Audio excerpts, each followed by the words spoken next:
Assalamualaikum warahmatullahi wabarakatuh. Before we get started, I would like to introduce myself. My name is Nurul Azifah Karamah and my student ID number is 2040012407. I made this video formally to complete the assignment of understanding to linguistics. So let's get started. The interpretation of words, phrases, and sentences depend heavily on context, culture, and grammar. Words often have multiple meanings. For example, the words like can mean not, heavy, or elimination depending on its usage. If someone says the bag is light, it means the bag is not heavy. However, if they say turn off the light, the word light refers to a search of elimination. For phrases, the meaning often depends on whether they are used literally idiomatically. For instance, the phrase spill the beans literally means to spill some beans, but idiomatically it means to reveal a secret. In sentences, interpretation becomes more complex as it is influenced by structure, tone, and context. For example, the sentence I saw her dog could mean someone saw her pet dog as a noun, or saw her lower her head dog as a verb. Without additional context, the meaning can be ambiguous.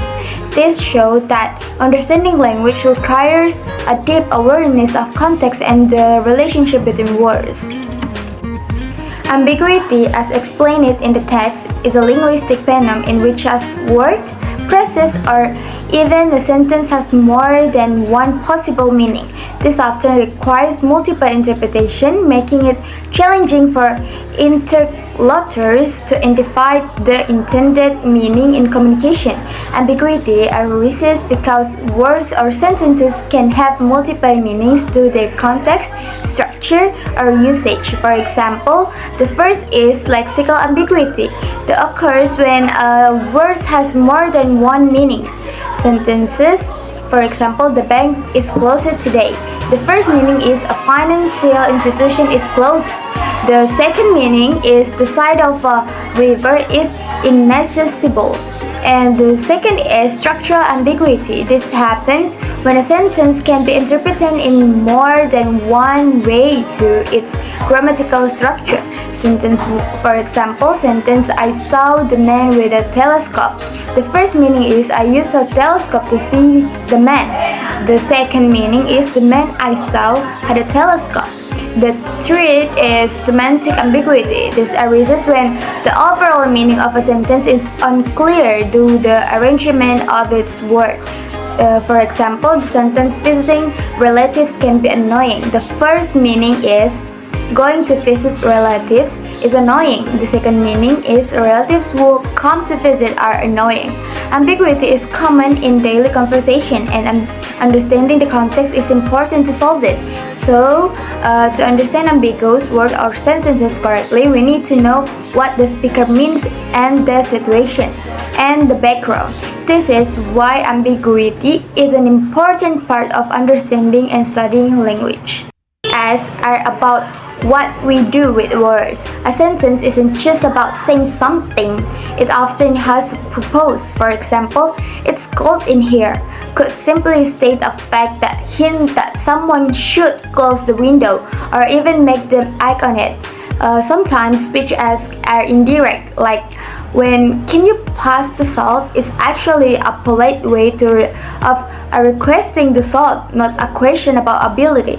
In both cases, meaning depends into intention, how the sentence is structured, and the situation is used in. The first is lectionary act. This is when actual sentence or words spoken carrying the literal meaning. For example, if a child says cool this evening, it is simply a statement about the weather being cold. The second is illusionary act. This refers to the speaker's intended meaning or purpose behind saying the sentence. For instance, when man says cool this evening, he might mean is a request to close the window or a suggestion to wear a jacket or complain about the cold weather. The third is perlocutionary act. This is the effect the speaker's words have on the listener, including their interpretation on resulting action. For example, the listener might understand "cool this evening" as a request and close the window immediately. Speech as analysis how language is used and not just convey information but also to perform action and achieve specific effect in communication. For example, when someone says, "Can you pass the salt?" it's literal lectionary act in a question about ability, but the illusionary act is polite request and perlectionary act is the listener handing over the salt. So I think that's enough. That's all my explanation. May Allah bless this effort and make it beneficial to everyone. So, wassalamualaikum warahmatullahi wabarakatuh.